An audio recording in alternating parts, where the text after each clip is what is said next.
నమస్కారం. రాష్ట్రంలో రేవంత్ రెడ్డి పాలనలో బడులే కాదు గుడుల విధ్వంసం కూడా జరుగుతూ ఉంది. రేవంత్ రెడ్డి గారికి బడులంటే పట్టదు, గుడులంటే లెక్కలేదు. ఆనాడు కేసీఆర్ గారి ప్రభుత్వం బడులు బాగు చేయాలని మన ఊరు మన బడి పథకాన్ని ప్రారంభిస్తే రేవంత్ రెడ్డి గారు రాగానే అర్ధాంతరంగా మన ఊరు మన బడి పథకాన్ని నిలిపివేశారు. ఇలా బడులలో రేవంత్ రెడ్డి గారి పుణ్యమాని రోజు రోజుకు విద్యార్థుల సంఖ్య తగ్గుతూ పోతా ఉంది.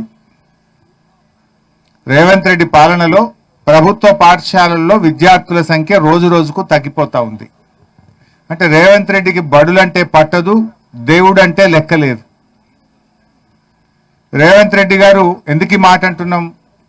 ఎవరైనా భగవంతుడంటే భక్తి ఉంటుంది, లేదంటే భయం అన్న ఉంటుంది. రెండు లేనోడు రేవంత్ రెడ్డి.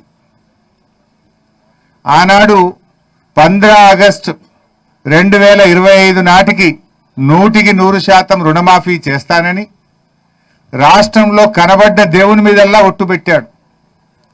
దేవుడి మీద ప్రమాణం చేసి మాట తప్పిన బహుశా భారతదేశంలో తొలి ముఖ్యమంత్రి రేవంత్ రెడ్డి. నిస్సిగ్గుగా ఇంకా ఉల్టా దబాయిస్తాడు, రుణమాఫీ అయిపోయింది అంటాడు. ఏ ఊరికి పోయినా ఆటన మందం కూడా కాలే. అంటే దేవుడు అంటే ఆయనకు ఒక భయము లేదు, భక్తి లేదు. కేసీఆర్ గారేమో దేవాలయాలు కట్టిండు, రేవంత్ రెడ్డి ఏమో దేవాలయాలను కూలగొడతా ఉన్నాడు. యాదాద్రి లక్ష్మీనరసింహస్వామి దేవాలయాన్ని అద్భుతంగా నిర్మించిన ఘనత కేసీఆర్ గారిది. హైదరాబాద్లో విశాఖ పీఠానికి అద్భుతమైన సరస్వతి దేవాలయానికి స్థలాలిచ్చింది కేసీఆర్ గారు. కానీ రేవంత్ రెడ్డి ఏం చేసిండు? మొన్న ఉగాది పండుగ పూట పోయి విశాఖ పీఠాన్ని కూల్చేస్తా, అక్కడున్న సరస్వతి దేవాలయాన్ని కూల్చేస్తా అని అధికారులను తోలిండు. ఇవాళ వరంగల్ జిల్లా నర్సంపేట తాలూకా ఖానాపూర్ మండలం అశోక్ నగర్లో 800 ఏండ్ల కింద నిర్మించిన కాకతీయ రెడ్డిరాజులు నిర్మించిన గణపతి దేవుడు నిర్మించిన అద్భుతమైన శివాలయాన్ని కూల్చివేసినారు. ఇప్పుడేదో బుకాయించే ప్రయత్నం చేస్తున్నారు. చూడండి, ఆ శివాలయానికి రక్షణగా పెద్ద కోటగోడ లాంటి కట్ట కట్టారు, ఆనకట్ట. ఆ కట్టను కూడా తొలుచుకుంటూ లోపలికి పోయినప్పుడే అర్థమవుతుంది ఇంత పెద్ద కట్ట ఎందుకు కట్టినారు. లోపల ఉండే శివాలయానికి రక్షణగా ఆల్ రౌండ్ అంత పెద్ద కట్ట ఆ రోజుల్లో కట్టారు. ఆ కట్టను ఏ రకంగా తొలిచారో మనం చూస్తున్నాం. ఆ కట్టను తొలుచుకుంటూ లోపలికి వెళ్ళి ఆ దేవాలయాన్ని కూల్చారు. ఇదంతా కూడా తెలియక జరిగింది కాదు, తెలిసే జరిగింది. ఎందుకు ఈ మాట అంటున్నామంటే, సరే రేవంత్ రెడ్డి గారికి కూల్చుడు కొత్త కాదు. హైదరాబాద్లో హైడ్రా పేరిట పేదల బతుకులు కూల్చిండు, పేదల ఇండ్లు కూల్చిండు, చివరికి దేవాలయాలు కూడా కూలుస్తున్నాడు. ఆయన ముఖ్యమంత్రిగా కట్టిందేమి లేదు, కూలగొట్టుడే తప్ప. పేదల ఇండ్లు కూల్చుడు, పేదల బతుకులు కూల్చుడు, దేవాలయాలు కూల్చుడు, మసీదులు కూల్చుడు, చర్చిలు కూల్చుడు. ఇవాళ ముఖ్యమంత్రి రేవంత్ రెడ్డి ప్రమాణ స్వీకారం చేసిన తొలినాలలో ఒక మాట నాకు గుర్తొస్తా ఉంది. నేను సెక్రటరియట్లో పోతే లంక బిందెలు ఉంటాయి అనుకున్నా, కానీ ఈడ సెక్రటరియట్లో చూస్తే లంక బిందెలు కనబడతలేవు అని మాట్లాడిండు. రేవంత్ రెడ్డి ముఖ్యమంత్రి అయింది లంక బిందెలు ఎత్తుక్కోవడానిక? అందుకే ఆయన ముఖ్యమంత్రి అయిన తొలినాలలో ఏం చేసిందంటే, ఆ నిజాం కట్టడాలు ఉండే హైదరాబాద్ చుట్టూ ఆయన అనుయాయులను పెట్టి ఆడేమైనా లంక బిందెలు దొరుకుతాయేమో అని బాగానే ఎతికిండు. ఆ నిజాం కట్టడాలు, నిజాం చారిత్రక భవనాల చుట్టూ ఆయన అనుయాయులతో చాలా రోజులు ఎతికిండు. మరి ఆయన దొరికినాయో దొరకలేదో నాకు తెలియదు. ఇప్పుడు ఇక మన మీద పడ్డాడు, కాకతీయుల మీద.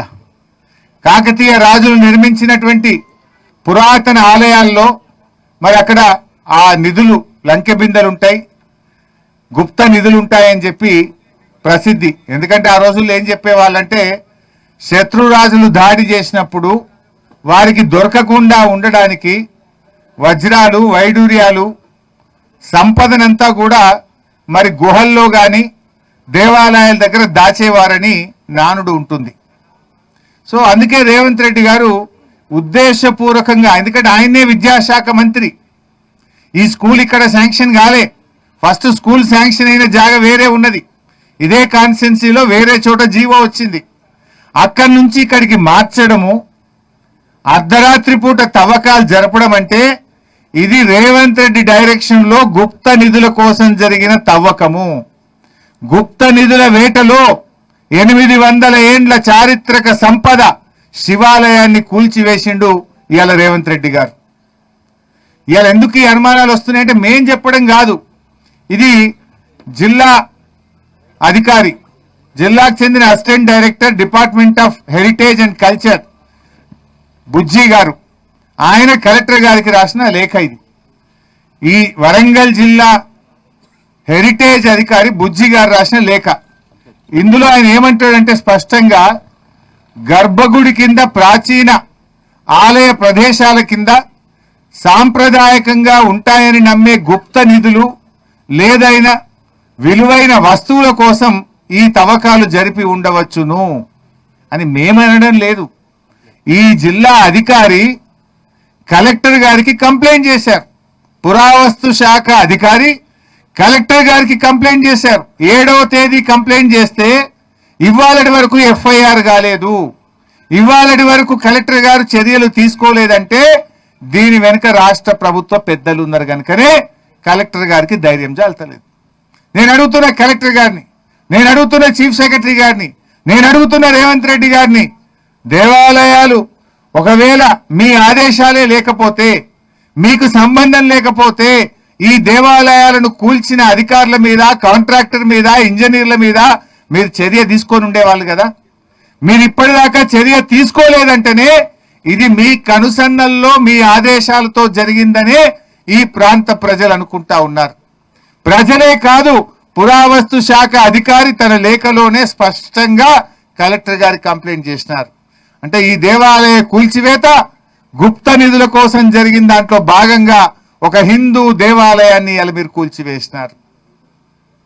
ఇంకా ఇక్కడ అనుమానం ఏం కలుగుతుంది? ఇప్పుడు నిజంగా స్కూల్ కట్టే పని అయితే పొద్దున్నాక పని చేయొచ్చు కదా. రాత్రి 12 నుంచి 1 గంట మధ్య ఎందుకు కూల్చారు దేవాలయాన్ని? అర్ధరాత్రి పూట చీకట్లో ప్రజలెవరూ చూడకుండా ఆ అర్ధరాత్రి పూట ఎందుకు పనిచేసినారు, అర్ధరాత్రి పూట దేవాలయాన్ని ఎందుకు కూల్చారు అని ఇలా ప్రజలు అడుగుతున్న ప్రశ్న. దీనికి రేవంత్ రెడ్డి గారు సమాధానం చెప్పాలి. గర్భగుడి కింద 24 అడుగుల లోతు పెద్ద పొక్క చేసిండ్రు. ఎందుకంటే గర్భగుడి కిందనే గుప్త నిధి ఉంటుందని నానుడు ఉంటది కనుక ఆ గుప్త నిధి కోసం ఆ అర్ధరాత్రి పూట గర్భగుడి కింద 24 అడుగుల లోతు తవ్వారు. ఇది మేం చెప్పలే, ఆర్కియాలజీ డిపార్ట్మెంటే చెప్తున్నది. తవ్వి మరన్నా వెళ్ళినాయా, ఎత్తుకపోయిండ్రా, ఏమైందో మాకైతే తెలియదు. తర్వాత మళ్ళీ మట్టి నింపిండ్రు, దాంట్లో సగం అంతా నింపిండ్రు, ఇంకా కూడా పొక్క ఉన్నది. అది మేం చెప్పలే, ఆర్కియాలజీ వాళ్ళు లోపలికి వాళ్ళ పద్ధతుల్లో టెక్నికల్ గా చూసి 24 అడుగులు తవ్వారు, తర్వాత మట్టి నింపారని కూడా ఆ కంప్లైంట్ లో స్పష్టంగా ఆర్కియాలజీ అధికారులు కలెక్టర్ గారికి ఫిర్యాదులో చెప్పారు. అంటే ఇక్కడ ఇంకొక ఇష్యూ ఉంది ఇంపార్టెంట్. బీఆర్ఎస్ హయాంలో ఈ భూమి అంతా కూడా ధరణిలో దేవాలయ భూమిగా నమోదైంది. కానీ కాంగ్రెస్ పార్టీ రాగానే మరి భూభారతిలో ఈ భూమిని ప్రభుత్వ భూమిగా నమోదు చేశారు. ఇది కూడా దానికి సంబంధించిన డాక్యుమెంట్. ధరణిలో ఈ భూమి దేవాలయ భూమిగా బీఆర్ఎస్ హయాంలో నమోదైంది. కాంగ్రెస్ ప్రభుత్వం రాగానే ఈ భూమి భూభారతిలో ప్రభుత్వ భూమిగా మారిందంటేనే దీని వెనుక ఉన్న కుట్రని అర్థం చేసుకోవచ్చు. అంటే ఇప్పుడు 4 స్పష్టంగా కనబడుతున్నాయి. స్కూల్ మంజూరైంది ఒక దగ్గర, స్కూల్ని ఇక్కడికి ఎందుకు షిఫ్ట్ చేశారు? Question number 1. క్వశ్చన్ నెంబర్ 2, ఇవాళ ఆర్కియాలజీ డిపార్ట్మెంట్ జిల్లా అధికారి 7వ తారీఖున కలెక్టర్ గారికి ఫిర్యాదు చేస్తే ఇక్కడ గుప్త నిధుల కోసం తవ్వకాలు జరిగినాయని స్పష్టంగా రాసిన తర్వాత ఎందుకు ఎఫ్ఐఆర్ నమోదు చేయలేదు, ఇప్పటిదాకా ఎవరిపైన ఎందుకు చర్యలు తీసుకోలేదు? క్వశ్చన్ నెంబర్ 2 అది. దెన్ క్వశ్చన్ నెంబర్ 3, తవ్వకాలు అర్ధరాత్రి పూట ఎందుకు చేసినారు? ప్రజలెవరు చూడకుండా చీకట్లో రాత్రి 12 నుంచి 1 గంట మధ్య దేవాలయాన్ని కూల్చివేయడం, 24 అడుగుల లోతు తవ్వడం అంటే, ఈ అర్ధరాత్రి పూట చేయడం అంటేనే ఇవాళ ప్రజల్లో అనుమానాలు కలుగుతున్నాయి.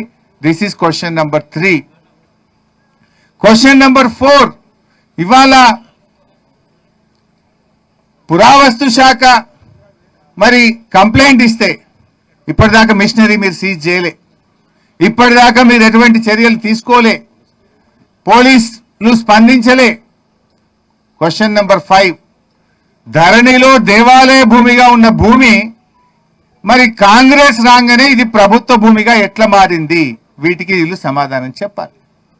అంటే స్పష్టంగా ఆధారాలతో మాట్లాడుతున్నాం మేము. ఇది మేము చెప్తున్నది కాదు, ఆర్కియాలజీ అధికారులు ఇచ్చిన కంప్లైంట్ మీద, భూభారతి రికార్డు మీద, ధరణి రికార్డు మీద మేము చూపించి మాట్లాడుతూ ఉన్నాం ఈరోజు. అంటే ఇంత స్పష్టంగా మనకేమర్థమవుతుంది? ఇది పూర్తిగా గుప్త నిధుల వేటలో రాష్ట్ర ప్రభుత్వ పెద్దలు చేసిన దోపిడిలో ఇవాళ దేవాలయాన్ని కూల్చివేసినారు. ఎందుకంటే రేవంత్ రెడ్డి ఎప్పుడు మాట్లాడతాడు లంక బిందెలు అంటాడు. లంక బిందెల వేటలో రేవంత్ రెడ్డి గారు ఈ దేవాలయాన్ని కూల్చిండు. అర్ధరాత్రి పూట ఆ 24 అడుగులు మరి ఎక్కడైతే విగ్రహం ఉందో దాని కింద తవ్వకాలు జరిగినాయి అంటేనే ఇక్కడ అనుమానం కలుగుతుంది. ఇలా బుకాయిస్తున్నారు, లేలే మేమేదో చిన్నగా జరిగింది అన్నారు. 60 చూస్తే ఏమున్నది? పెద్ద పెద్ద రాతి కట్టడాలను ముక్కలు చేసిండ్రు. ఎక్కడికక్కడ ముక్కలు చేసినట్టుగా స్పష్టంగా కనబడతా ఉంది. అందువల్ల మేము ప్రభుత్వాన్ని సూటిగా 4-5 డిమాండ్లు పెడతా ఉన్నాం. డిమాండ్ నెంబర్ 1, పురావస్తు శాఖ ఇచ్చిన కంప్లైంట్ ఆధారంగా తక్షణమే ఎఫ్ఐఆర్ నమోదు చేయండి. బాధితుల్ని అరెస్ట్, ఎవరైతే ఈ చర్యలకు పాల్పడ్డారో వారిని అరెస్ట్ చేయండి. ఆ మిషనరీని సీజ్ చేయండి అని మొదటి డిమాండ్ చేస్తా ఉన్నాం. రెండవ డిమాండ్, యుద్ధ ప్రాతిపదికన ఆ దేవాలయాన్ని పునరుద్ధరించాలని చెప్పి డిమాండ్ చేస్తా ఉన్నాం. మూడవ డిమాండ్, ఆ స్థలాన్ని, ఎందుకంటే 1958 పురావస్తు శాఖ చట్టం ప్రకారంగా 100 ఏళ్లకు పైబడిన ఏ దేవాలయమైనా ఏ కట్టడమైనా అది పురావస్తు శాఖ పరిధిలోకి వస్తుంది. ఈ దేవాలయం 800 ఏళ్ల చరిత్ర కలిగింది కనుక ఈ దేవాలయాన్ని, ఈ స్థలాన్ని తక్షణమే పురావస్తు శాఖకు అప్పజెప్పాలని చెప్పి కూడా మేము డిమాండ్ చేస్తా ఉన్నాం. అదేవిధంగా ఈ ప్రాంతంలో మరి అర్ధరాత్రి పూట తవ్విన తవ్వకాల్లో లంకెబిందలో గుప్త నిధులు ఏమైనా బయటపడ్డాయా? మరి అవి ఎటువైపు పోయినాయి? ఎవరి ఇళ్లలో పోయినాయి? ఏ ప్రభుత్వ పెద్దల చేతికి పోయినాయో దాని మీద విచారణ జరపాలని చెప్పి మేము ఈరోజు డిమాండ్ చేస్తా ఉన్నాం. మరి ఎందుకంటే ఇదే వరంగల్ జిల్లాలో కేసీఆర్ గారి పాలనలో రామప్ప గుడికి మేమేమో యునెస్కో అవార్డు, యునెస్కో గుర్తింపు తెచ్చినాం. మేము కాకతీయుల యొక్క గొప్పతనాన్ని ప్రపంచం గుర్తించే విధంగా కృషి చేసింది కేసీఆర్ గారు అయితే, కాకతీయులు నిర్మించిన దేవాలయాన్ని కుప్పగూల్చింది రేవంత్ రెడ్డి గారు. ఇవాళ కాకతీయుల యొక్క చెరువులు, వారు నిర్మించిన చెరువులను కేసీఆర్ గారు మిషన్ కాకతీయ పేరిట ఆ చెరువులను పునరుద్ధరించి ఆ కాకతీయ రెడ్డి రాజుల యొక్క గొప్పతనాన్ని, వారి పనిని ప్రపంచానికి చాటి చెప్పింది కేసీఆర్. మీరేమో వాళ్ళు నిర్మించింది కూలగొడతా ఉన్నారు. సో దీని మీద ఎందుకంటే ఇంత స్పష్టంగా కనబడుతుంది, లోపలికి ఎంట్రీ కావాలంటేనే బహుశా అది కొన్ని గంటలు తవ్వుతే తప్ప లోపలికి పోరాదు. ఇది చుట్టూ కట్టినటువంటి కట్టడం, అంటే ఆ దేవాలయ పరిరక్షణకు చుట్టూ కోటగోడ లాంటి కట్టగట్టినది. ఇది ఒరిజినల్ మ్యాప్, గొలుసు మ్యాప్ ఒరిజినల్ది. అంటే ఇంత స్పష్టంగా తెలిసి జరిగింది. ఇది తెలియక జరిగిందో, తెలియక జరిగితే రాత్రిపూట తవ్వుతారా ఎవడన్నా? తెలియక జరిగితే కంప్లైంట్ రాగానే యాక్షన్ తీసుకోరా? ఇది తెలియక జరిగింది కాదు, గుప్త నిధుల కోసం పథకం ప్రకారంగా ప్రభుత్వ పెద్దల భాగస్వామ్యంతో జరిగినటువంటి ఒక దోపిడీ. దీని మీద విచారణ జరపాలని చెప్పి, దేవాలయాన్ని పునరుద్ధరించాలని, ఈ స్థలాన్ని పురావస్తు శాఖకు అప్పజెప్పాలని కోరుతా ఉన్నాం. ఇక్కడ శాసనాలు కూడా ఉన్నాయి స్పష్టంగా. ఆ శాసనాలు ఈ టెంపుల్కి సంబంధించి ఎప్పుడు కట్టారు ఈ టెంపుల్, ఈ భూమిని ఎవరు దానం చేశారు, ఈ దేవాలయాన్ని గణపతి దేవుడు నిర్మించాడనే శాసనం కూడా అక్కడ ఉంది. దాన్ని కూడా తునకలు చేసి పారేసిండ్రు. అయితే ఈ స్కూళ్ళకు సంబంధించి ఇంకో విషయం చెప్పాలి. ఇంట్లో పెద్ద అవినీతి జరిగింది. రేవంత్ రెడ్డి అంటేనే అవినీతి కింగు. ఇవాళ మొత్తం ఇప్పటి వరకు రాష్ట్రంలో 76 ఇంటిగ్రేటెడ్ స్కూల్ టెండర్ అయింది. 76 స్కూల్ టెండర్ అయింది. ఏ టెండర్ చూడు 4.86 ఎక్సెస్, 4.9 ఎక్సెస్, 4.96 ఎక్సెస్, 4.99 ఎక్సెస్. ఇది 76 స్కూళ్ళ లిస్టు రిలీజ్ చేస్తున్నా. ఏ స్కూల్ ఏ కంపెనీకి దక్కింది, ఏ స్కూల్ ఎంత ఎక్సెస్ పోయింది, మొత్తం కూడా ఈ స్కూళ్ళ పేరిట కూడా పెద్ద ఎత్తున దోపిడీకి పాల్పడ్డారు. ఎక్సెస్ అమౌంటే 494 కోట్ల 1 లక్ష రూపాయలు. ఎక్సెస్ మీద పోయిందే 494 కోట్ల 1 లక్ష రూపాయలు ఎక్సెస్ పోయింది. అంటే ఎంత అవినీతికి పాల్పడుతున్నారు. అంటే ఒక్క టెండర్ అయినా మైనస్ పోదా? 76 స్కూల్ టెండర్ పిలిస్తే ఒకటైనా 1% ఎక్సెస్, 1% మైనస్, 4% మైనస్, లేదా 2% ఎక్సెస్, 3% ఎక్సెస్ ఉండద్దా? అన్ని స్కూళ్ళు 4.96 ఎక్సెస్, అన్ని స్కూళ్ళు 4.86 ఎక్సెస్. ఈ నర్సంపేట స్కూల్ కూడా ఎంత పోయిందంటే ఎక్సెస్, నర్సంపేట ప్యాకేజ్ 8 ఇది 4.86 ఎక్సెస్. 136 కోట్లు ఉంటే 142 కోట్లు అయింది. ఇది కూడా 4.86 ఎక్సెస్ పోయింది. అంటే ఇదంతా విద్యాశాఖలో రేవంత్ రెడ్డి కనుసన్నల్లో జరిగే స్కామ్. దీన్ని కూడా బయట పెడతా ఉన్నాం. 76 స్కూళ్ళు అన్ని కూడా తన అనుయాయులకు 4.96% ఎక్సెస్ లో దాదాపు 500 కోట్ల ప్రభుత్వ ధనాన్ని లూటీ చేసిండ్రు. ఈ స్కూళ్ళకు సంబంధించి కూడా ఒక రిటైర్డ్ అధికారిని చీఫ్ ఇంజనీర్ గా నియమించి, ఆ రిటైర్డ్ అధికారులు అయితే తమ చెప్పు చేతుల్లో ఉంటారని రిటైర్డ్ చీఫ్ ఇంజనీర్ ని పెట్టి స్కూళ్ళ టెండర్లు చేసి మొత్తం 4.96 ఎక్సెస్ కి ఇచ్చి 500 కోట్లు లూటీ చేసింది ఇవాళ రేవంత్ రెడ్డి ప్రభుత్వం. విద్యాశాఖ మంత్రి ఆయన్నే, ముఖ్యమంత్రి ఆయన్నే. ఇటు స్కూళ్లను లూటీ చేసిండ్రు, స్కూళ్ల పేరిట దేవాలయాలను కూల్చి గుప్త నిధులను కూడా లూటీ చేసే కుట్ర చేస్తా ఉన్నారు. అందుకే దీని మీద విచారణ జరపాలని విజిలెన్స్ డిపార్ట్మెంట్ ను కూడా మేము కోరుతా ఉన్నాం. త్వరలోనే విజిలెన్స్ డిపార్ట్మెంట్ కు, సివిసికి కూడా దీనిపైన ఫిర్యాదు చేస్తామని చెప్పి కూడా ఈ ప్రభుత్వాన్ని హెచ్చరిస్తూ మళ్ళీ చెప్పేది ఒకటే, దేవాలయాలను పరిరక్షించండి. కేసీఆర్ గారు ఎన్నో జీర్ణ దేవాలయాలను పునరుద్ధరించారు. కేసీఆర్ గారు దేవాలయాల్లో ధూప దీప నైవేద్యాలు జరగాలని నెలకు 10,000 రూపాయలు అందించారు.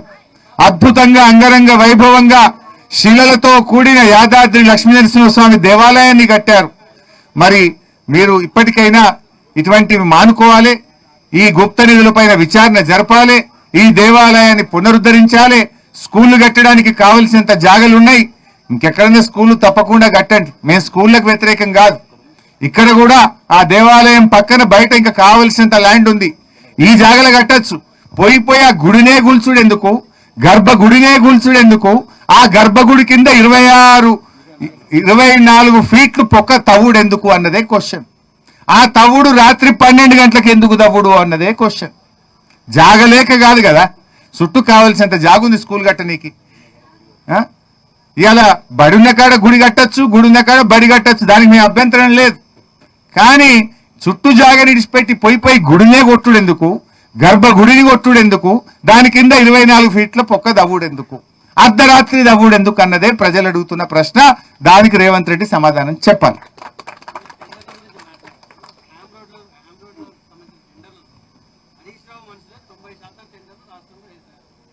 రాష్ట్రంలోని 4 కోట్ల మందికి నాకు ఆత్మీయులే.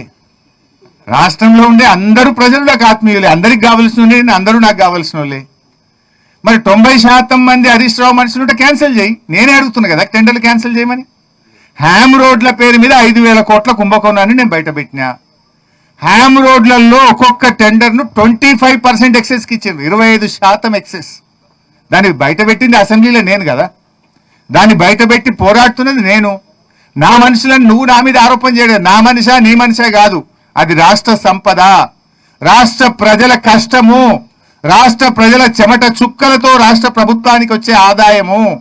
అందులో 5,000 కోట్ల రూపాయలు 25% ఎక్సెస్ కు హ్యామ్ రోడ్ లో టెండర్లు కట్టబెడుతున్నారు. పంచాయతీరాజ్ లో R&B శాఖలో 25% ఎక్సెస్ తో టెండర్లు కట్టబెడితే 5,000 కోట్లు ప్రభుత్వ ఖజానాకు బొక్కబడుతున్నది. మరి రేవంత్ రెడ్డి నువ్వు టెండర్లు క్యాన్సిల్ చేయి. నా మనుషులు అంటున్నావు కదా, నా మనుషులను నువ్వేదో తప్పించుకుంటే నేను ఇడిచిపెట్టేది లేదు. నీ మనుషులా నా మనుషులా కాదు, కావాల్సింది పారదర్శకత కావాలి. ప్రజల యొక్క సొమ్ము వృధా కావద్దు. ఆ టెండర్లను రద్దు చేయి. ఆ 25% ఎక్సెస్ ఇవ్వద్దు.